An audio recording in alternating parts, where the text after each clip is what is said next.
이번 시간은 당뇨병 관리부터 강의하도록 하겠습니다. 당뇨병 관리의 목표는 완벽한 치료가 아니에요. 증상을 경감시키고 웰빙을 증진하고 고혈당, 저혈당으로 인한 급성 합병증을 예방하고 크로닉으로의 진행을 예방하거나 딜레이시키는 것이에요. 그러면 가능한 한 정상 혈당 수준을 메인터넌스 해야겠죠. 음식 섭취라든가 혈당 체크해서 모니터링, 그 다음 메디케이션이라든가 인젝션 투약, 그리고 운동 영역에서 매일 꾸준하게 셀프 매니지먼트, 셀프 케어, 자가 관리가 요구되는 질환입니다. 환자들이 자신의 질병 관리에 최고로 참여할 수 있도록 환자 교육에는 목표 혈당, 식이요법, 약물 치료, 운동 그리고 혈당의 자가 감시 방법이 포함이 되죠. 물론 나이나 생활 습관, 영양 요구, 활동 수준, 직업 및 치료 계획을 독자적으로 수행할 수 있는 능력에 따라서 개인별로 고려되어야 하는데, 국내의 경우 이게 이제 키드니까지 크로닉으로 된다면은 신장 이식을 받거나 또 받을 예정이 있거나 또는 적극적인 혈당 관리에도 불구하고 케톤 산증이나 중증 저혈당이 반복되는 일형 당뇨병일 경우에는 췌장을 이식하는 경우도 있어요. 하지만 췌장이 이식됐다고 해서 당뇨병으로 인한 장기적인 신장이라든가 신경학적 합병증을 완벽하게 막을 수는 없습니다. 하지만 부분적인 성공을 거두는 경우도 많이 있죠. 이식을 하게 되면 당장 중요한 것은 몸이 거부 반응을 하지 말아야 하기 때문에 면역 억제 치료를 받아야 하고, 또 이 면역 억제 치료를 받게 되면은 여러 가지 심각한 부작용이 발생할 수 있기 때문에 수술 그 자체로도 위험한 경우가 많이 있어요. 그래서 잘 조절되고 메인터넌스 하는 것이 굉장히 중요하겠죠. 당뇨병이 잘 조절되고 있다는 기준을 살펴보면 적절한 체중 유지, 좋은 건강생활 습관을 유지할 때, 그 다음에 당화혈색소가 정상 범주일 때 보면은 6.5까지는 정상이죠. 7까지도 이제 양호하다고 보는데 10 이상은 굉장히 불량하다고 볼 수가 있습니다. 공복시 혈당이 130 이하일 때예요. 아주 스트릭트하게 따져서 정상은 70이지만 그래도 130까지는 봐준다라고 할 수가 있고요. 식후 1시간에서 2시간 혈당이 180 이하일 때, 정상은 90이지만 스트릭트하게 180까지는 봐준다는 겁니다. 첫 번째가 식이요법인데, 당뇨의 관리는 영양소 섭취, 에너지 소비, 그리고 인슐린이나 혈당 강화제의 용량, 투약 시간 간의 세심한 밸런스, 균형이 요구가 됩니다. 당뇨 환자는 고혈당증을 예방하기 위해서 좀 더 구조화된 식이를 섭취해야 돼요. 구조화되었다는 말은 표준적으로 어떤 틀이 있어야 된다라는 뜻이죠. 당뇨병 환자를 위한 식의 일반적 원칙을 보면 일단 탄수화물 음식과 지방 음식을 제한하는데, 탄수화물도 이 단당류, 그러니까 농축된 탄수화물, 그래서 비만증을 조절하는 목적을 갖는 것이 중요합니다. 인슐린이 필요 없는 비만인자, 인슐린이 필요한 보통 체중인자 정리하시고요. 영양학적 목표를 보면 가능한 한 정상 혈당 수준 달성과 유지, 일단 그 목표를 달성을 하면서 이게 메인터넌스가 돼야 되는 겁니다. 혈관성 질환의 위험을 경감하기 위해서 혈중 지질의 정상 범위 유지, 콜레스테롤, 저밀도 지질 단백, 고밀도 지질 단백, 그러니까 LDL이나 HDL, 트리글리세라이드가 일정한 그러니까 정상 레인지 안에 들어가야 된다는 거죠. 정상 범위의 혈압 유지, 식이 섭취와 생활 양식을 변화시켜서 당뇨병으로 인한 만성합병증의 발현을 예방하거나 지연하고 혈당치의 광범위한 변화를 예방하면서 어린이와 청소년의 정상적인 성장 발달 유지, 개인에 따른 체중 감소 목표를 달성을 하는 겁니다. 그래서 여기에서 그 교환 시기가 있는데 교환 시기라고 하는 것은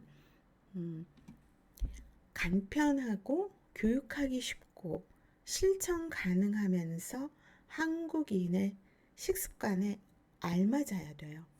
그리고 영양학적으로 봤을 때는 적절해야 되죠. 외식에 적용할 수 있어야 합니다. 그래서 적절한 탄수화물 고섬유성 시기. 가난한 나라 같은 경우에는 당뇨병의 발생 빈도가 낮겠죠.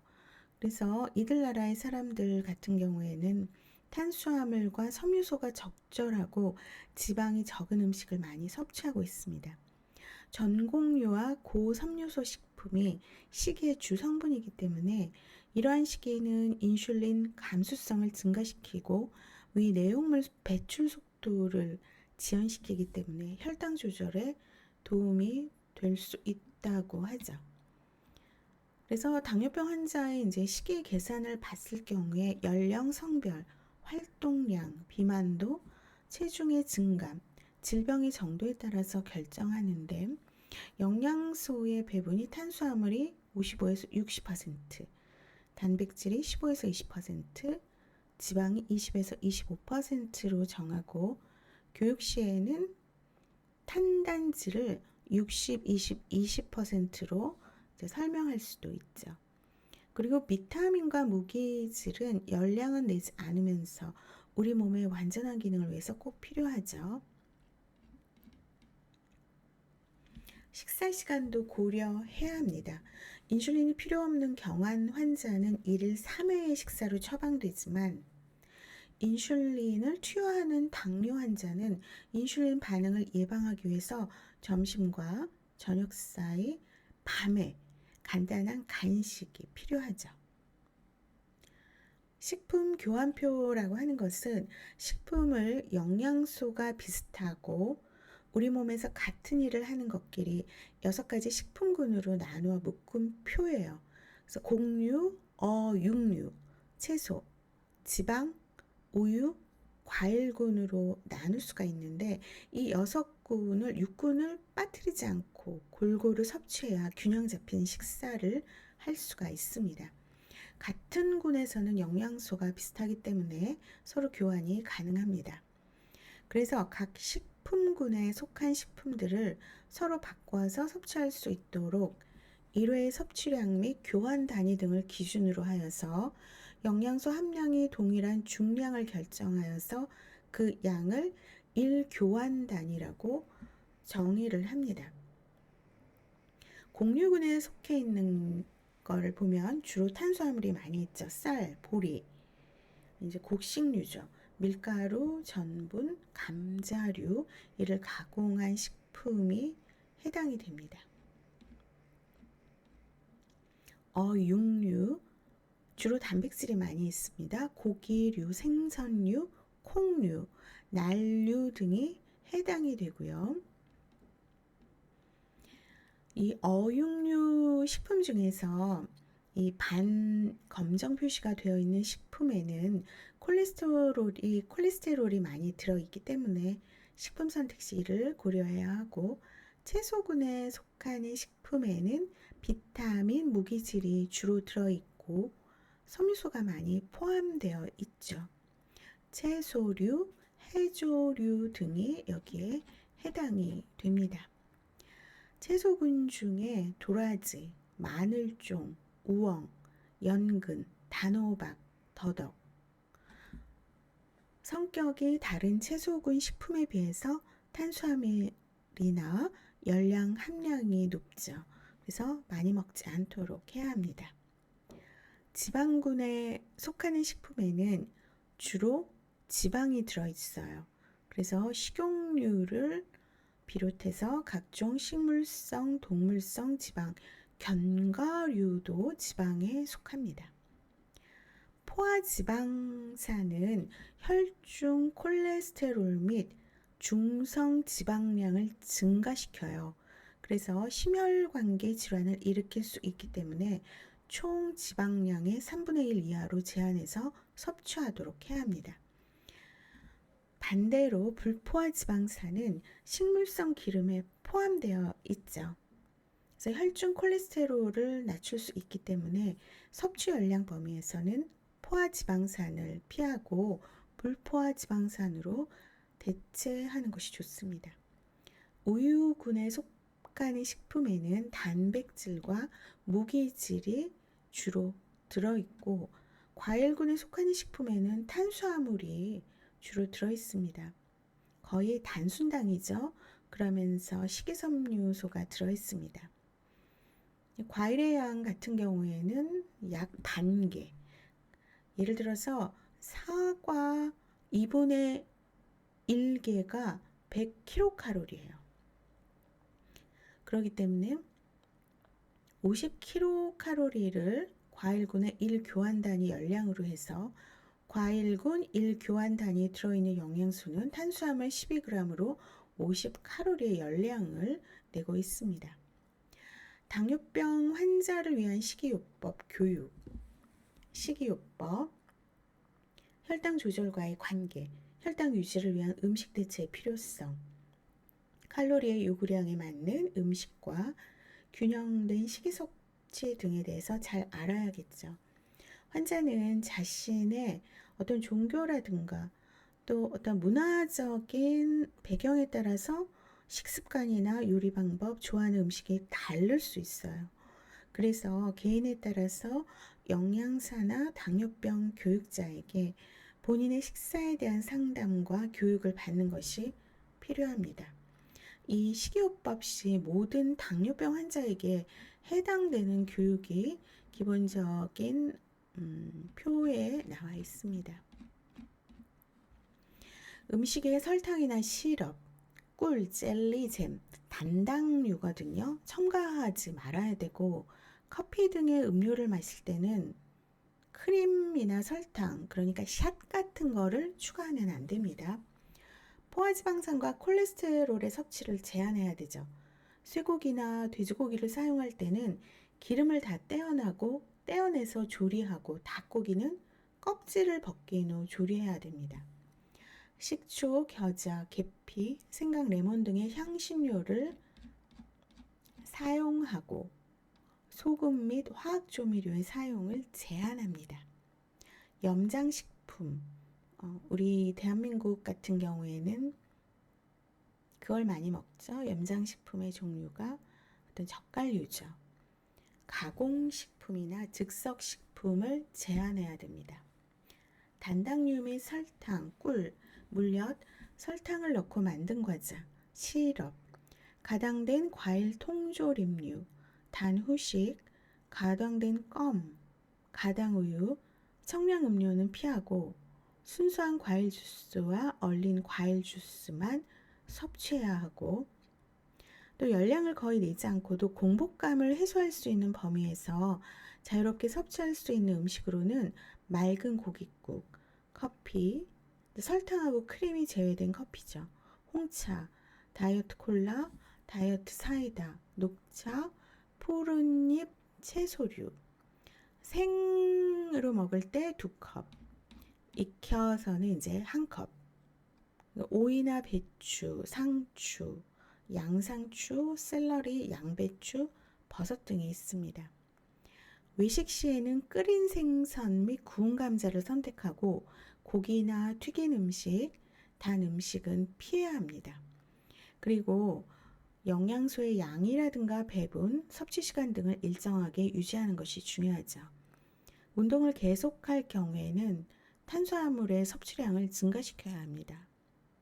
혈당은 정기적으로 검사하고 혈당 조절이 잘 되고 있는지를 확인하기 위해서 정기적인 병원 방문을 반드시 지켜야 합니다.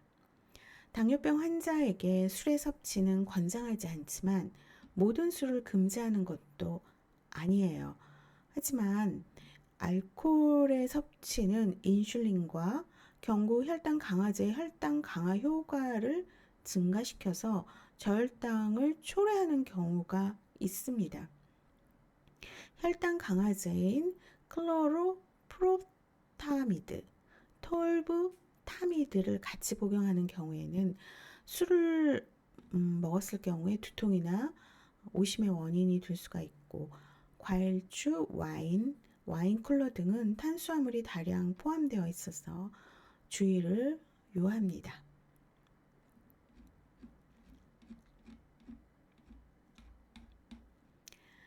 당뇨병 환자의 식생활 요령을 보면은 식품은 눈대중으로 양을 가늠할 수 있을 때까지는 저울이나 계량 스푼으로 달아서 사용해야 돼요. 그래야지 이제 정확하죠. 포만감이 있는 것으로 선택하면서 예를 들어서 해조류, 곤약, 또 채소군을 섞어서 조리하고 자극성 있는 음식을 피하고 조리를 싱겁게 하고 국과 반찬을 먼저 섭취합니다. 되도록이면은 섬유질이 많은 식품인 시래기, 취나물, 더덕을 섭취하도록 하고 알코올은 필요한 영양소 없이 열량만 있으므로 제한을 해야 되죠. 그람당 7칼로리예요. 외식 시에는 기름, 설탕을 많이 사용한 음식은 피하고 식품 종류가 골고루 포함된 것, 비빔밥, 고기와 야채를 넣은 칼국수 등을 선택하도록 하고 이를 나트륨 2000mg, 소금 한 5g 정도 이내로 제한을 해야 됩니다. 약물요법 시에 이제 식이요법의 주의점을 보면 인슐린이나 경구용 혈당 강화제를 복용하는 환자는 철저히 식이요법을 이행해야 함을 강조하고 식탁에 준비된 음식을 모두 먹어야 돼요. 약물요법 환자에게 특히 중요하고 만일 음식을 남긴 경우 섭취되지 않은 영양소와 같은 종류의 음식을 교환해서 섭취를 해야 되죠. 식사가 늦어지는 경우에는 저혈당 반응을 피하기 위해서 식사를 기다리는 동안 우유나 크래커 등을 섭취하고 식욕이 없을 때는 굶지 말고 탄수화물을 국물이나 주스의 형태로 섭취해야 합니다. 그리고 운동을 많이 하거나 오래 할 때는 저혈당 반응을 피하기 위해서 칼로리 섭취량을 증가시킵니다. 노인들 같은 경우에는 다른 연령층의 환자보다 영양 상태가 좋지 않아요. 이렇게 되면은 저혈당이나 고혈당 인지도 낮아지게 되고 고혈당 또 고삼투성 상태가 나타나게 됩니다. 그러면서 이제 디하이드레이션이 탈수의 어떤 위험이 높죠. 또 그 전반적으로 맛을 느끼는 정도, 냄새, 식욕이 감소되어 있어 갖고 음식 섭취에 대한 욕구가 떨어지면서 음식 준비를 위한 능력도 이제 감소가 될 수가 있습니다. 또 이제 치아 상태가 좋지 않아서 음식을 충분히 섭취하는데 어려움이 동반될 수가 있어요. 그러면서 뉴로패시, 신경병증으로 인한 위정체로 소화기능의 장애를 가질 수도 있고 인지장애도 당뇨병 시기에 대한 이해를 낮추기 때문에 적절한 식사 준비 및 음식 섭취를 방해하는 요인이 될 수가 있습니다. 그래서 노인기에 대해서 DM이 걸리는 경우도 있거든요. 이럴 경우에는 평생 유지해오던 식습관을 단기간에 변경하는 것이 상당히 어려워요. 그래서 식사의 중요성과 매일 같은 시간에 식사하는 것, 매일 음식의 양이 같아야 되고 허용된 음식만을 먹는 것이 왜 필요한가를 교육시키는 것이 이제 중요합니다. 자, 약물요법에서 그 인슐린 요법은 인슐린의 이제 기본적인 작용은 무엇일까요? 포도당을 세포 내로 이동을 시키는 게 첫 번째. 그리고 글리코겐과 아미노산이 포도당으로 전환하는 것을 억제를 해야 돼요. 이러면서 이제 혈당을 낮추게 되는데 만약에 일형일 경우에는 매일 인슐린 주사를 여러 번 맞을 수가 있어요. 대부분 이제 4회 이상을 맞는데 4회 이상 자가가 셀프 인젝션을 하기가 어렵잖아요. 그러니까 인슐린 펌프를 이용해서 계속적으로 인슐린 펌프 주입을 받아야 됩니다. E형 같은 경우에는 대부분 오랄 메디케이션으로 혈당을 조절할 수가 있어요.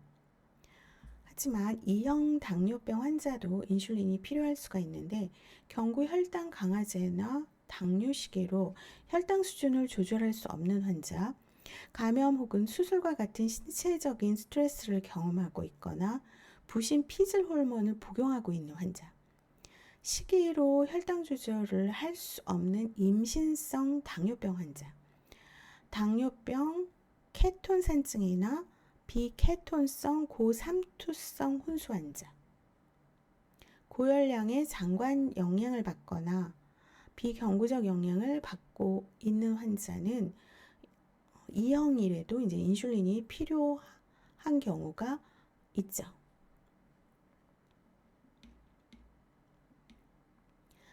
그래서 인슐린의 종류를 초단기, 단기, 중기, 장기 작용 및 혼합형 인슐린으로 나눈다고 했습니다. 혈당이 조절이 힘든 당뇨 환자는 단기하고 중기를 그러니까 혼합형을 투여하는 방법을 사용하기도 해요. 그래서 인슐린 용량을 보면 인슐린 용량은 첫째 개인의 요구량에 따라서 변화가 많죠. 예를 들면 심하게 아픈 환자, 감염성 질환 환자, 외상 환자, 수술 환자, 사춘기 중에 당뇨병 환자 등이 많이 다양해요. 둘째, 인슐린 주사에 대한 환자의 반응에 따라서 변화가 있을 수 있습니다. 인슐린 용량을 조절하는 데는 몇 주일이 필요합니다. 보통 일일 인슐린 용량은 신장과 간 기능이 정상인 경우 체중 1kg당 0.5에서 1유니트를 투여를 하고 신장과 간 기능이 감소되었을 경우와 처음 인슐린을 시작하는 경우에 일일 용량은 체중 1kg당 0.3에서 0.5유니트를 투여합니다. 그래서 초단기의 리스프로, 아스파트글루리진이 있고 단기에는 휴몰린 R, 노볼린 R, 레귤러 인슐린 해서 이제 RI라고 하고요. 중기의 NPH, 리터머, 장기의 글라진, 란투스라고도 하죠. 혼합형의 휴몰린 50, 50, 휴몰린 70, 30. 그러니까 NPH가 먼저 나오는 거죠. 혼합형에서. 그다음 노볼린 같은 경우에는 NPH 70, 레귤라 80. 휴몰린하고 노볼린하고 이제 비슷하죠. 인슐린을 처방할 때 환자에게 하루 인슐린 용량, 총량을 기본 용량, 베이잘 도스로 투약하는 기저 인슐린, 또 식사 시간에 맞추어서 투여하는 식사 인슐린, mealtime bolus dose로 나누어서 투약을 합니다. 식후 혈당을 효과적으로 조절하기 위해서 사용하는 초단기작용 인슐린과 단기작용 인슐린은 인슐린의 작용 시작 시간에 맞게 각각 식전 15분과 식전 30에서 45분에 투여하고 중기작용과 장기작용 인슐린은 하루 한두 번 투여하는 기저 인슐린 요법 시에 사용하면서 하루 인슐린 총량의 40에서 50%를 배분하도록 합니다. 장기작용 인슐린은 최대 효과 발현 시간이 없이 일정 효과가 지속되기 때문에 저혈당의 위험이 크게 감소되죠. 그러면 1형 DM일 경우에는 식사 인슐린과 함께 장시간형 기저 인슐린을 사용해야 하고 2형 당뇨에서도 적절한 혈당 조절을 위해서 장기작용 인슐린을 사용할 수가 있습니다. 기저 인슐린은 취침 시간이나 아침에 주사하고 하루 한 번에서 두 번 피하 주사를 할 수가 있습니다. 그렇다면 인슐린 보관, 자, 인슐린은 단백질이에요. 그러면 열이나 혹은 동결, 얼리는 것은 인슐린의 분자 구조를 바꿀 수가 있습니다. 예전에는 인슐린의 변형을 막기 위해서 개봉 전에는 냉장 보관을 해야 했지만 개봉 후에 실온 보관을 해야 하는 제품도 있습니다. 실온 보관 시 최대 4주를 넘지 않는 것이 좋고 용기에 표기된 유통기한을 꼭 확인해야 합니다. 그리고 더운 날 차 안의 가방 속, 비행기에 붙이는 짐에는 넣지 않는 것이 좋고 상할 수가 있거든요. 비행기 여행 시에는 직접 자기가 가지고 비행기에 타도록 해야 합니다. 더운 지역을 여행할 경우 강한 햇빛에 직접적으로 노출시키지 않도록 해야 합니다.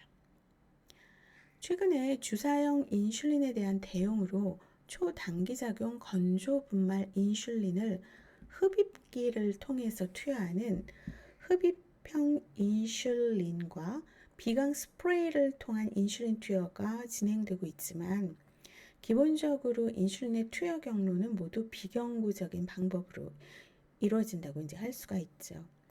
그래서 단기작용 인슐린, 레귤라 인슐린은 피하와 정맥 투여가 가능하고 다른 약제들은 피하 주사로만 가능합니다. 응급 상황에서 정맥 주사가 불가능한 경우 단기작용 인슐린은 근육으로 투여할 수 있습니다. 자, 인슐린 농도를 보면 인슐린 용량은 항상 유니트로 처방이 되죠. 그래서 모든 형태의 인슐린은 10ml 병에 1ml당 100유니트가 포함된 상태예요. 그래서 대부분 이제 1cc 시린즈로 약을 투여하기 전에 이제 그 주사기를 사용하고 인슐린 주사기는 인슐린 농도에 맞는 주사기를 사용하도록 해야 하고 인슐린 투여에 사용되는 바늘은 보통 27게이지, 28게이지.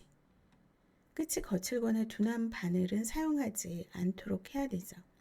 요즘 같은 경우에는 인슐린 펜, 노보펜이 있어요. 그래서 1회 사용하고 사용 후에는 이제 바늘을 버리는 약국에서도 많이 이제 파는 걸로 하죠.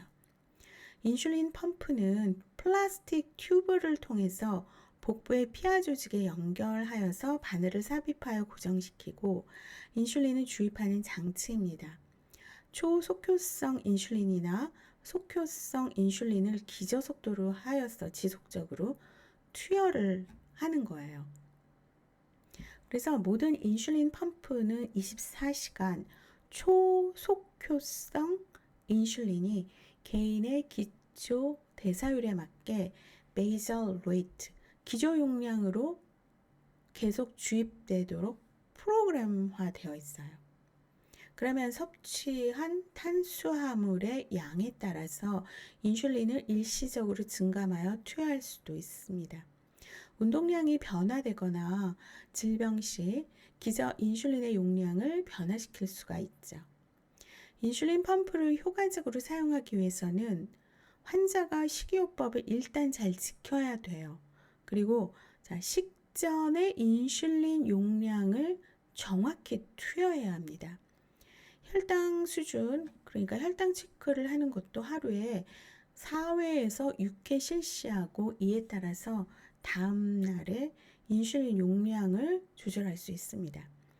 인슐린 펌프의 장점은 굉장히 그 범위가 스트릭트, 엄격한 범위 내에서 혈당 수준을 유지하는 잠재력을 갖고 있기 때문에 펌프를 통한 인슐린 전달이 정상적인 생리 형태와 비슷합니다. 인슐린 펌프가 이제 건전지로 작동이 되죠. 건전지가 작동되지 않는 경우 DKA, 당뇨병, 케톤산증의 위험성이 증가될 수 있기 때문에 기계의 작동 유무를 항상 확인해야 됩니다. 그리고 주사 감염을 막고 인슐린 흡수를 원활하게 하기 위해서 이틀에서 3일마다 주사 부위를 바꿔주어야 하고 펌프에 인슐린을 채운 후에는 다시 프로그램을 조정해야 하죠. 그래서 펌프의 사용으로 감염이 되거나 인슐린 용량의 계산을 잘못했거나 부적절한 펌프 기능을 할 수가 있습니다. 또한 잘못된 용량 주입으로 인해서 대사성 산증이 발생할 수가 있죠. 인슐린 펌프의 또 다른 대응으로 혈당을 자주 측정하면서 매일 여러 번 인슐린을 투여하는 인슐린 집중 치료 요법이 있어요. Intensive Insulin Therapy Program 이라고 하는데, 이 경우에는 하루에 환자가 혈당을 4번에서 한 6번 측정해야 돼요. 그리고 인슐린 주사를 한 3번에서 5번 맞아야 됩니다. 이 경우에는 중간형 또는 장시간형 인슐린을 베이절 도즈, 기저용량으로 사용하고 초속효성 또는 속효성 인슐린을 볼루스, 대량으로 주입을 합니다. 인슐린 투여 준비 시에 다음에 안전 규칙을 준수해야 되는데, 처방된 인슐린 형태와 약병을 확인해야 되고, 인슐린의 농도, 유효기간, 인슐린 모양, 맑은지 혼탁한지 혹은 비정상적으로 침전이 있는지를 관찰을 해야 합니다. 상온의 인슐린을 준비하는 것이 중요하죠. 차가운 인슐린을 투여할 경우 피하 조직이 변화될 수가 있어요. 지방 이상증, 리포 디스트로피를 일으킬 가능성이 있기 때문에 냉장고에 보관하였던 인슐린이라면 투여하기 몇 시간 전에 꺼내 놓아야 합니다. 인슐린의 투여 농도에 맞는 주사기를 사용하고, 혼탁한 인슐린은 약물을 빼기 전에 완전히 섞일 수 있도록 손바닥 사이에 병을 넣고 굴려서 섞도록 하고, 흔들지 않아야 되죠. 흔들 경우 기포로 인해서 정확한 용량을 뽑기가 어렵습니다. 그리고 2가지 인슐린을 혼합해서 투여하는 경우 이 준비 과정을 꼭 기억을 하시기를 바랍니다. 자, 이번 강의는 여기까지 하도록 하겠습니다.